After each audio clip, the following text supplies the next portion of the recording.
Pope Francis's health worsened on Friday afternoon as he had to resort to assisted ventilation.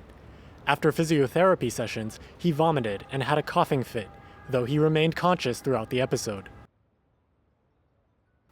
The Holy Father this afternoon, after a morning spent alternating between respiratory physiotherapy and prayer in the chapel, experienced an isolated episode of bronchospasm.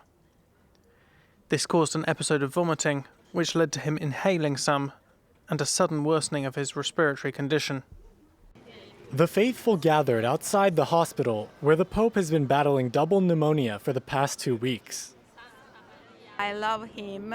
For me, he is a very grand Pope and is a revolutionary man. Thanks to him, our religion, Christianity, has changed a lot. Apart from his being a Pope, he's also human. So, you don't wish someone to be ill.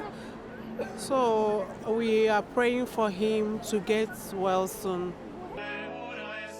A vigil for the health of the 88-year-old pontiff was held in St. Peter's Square at the Vatican. Sotto lo sguardo materno di Maria, preghiamo per la salute del Santo Padre. The Pope's respiratory issues on Friday mark a setback that contrasts with relatively positive reports over the past 2 days.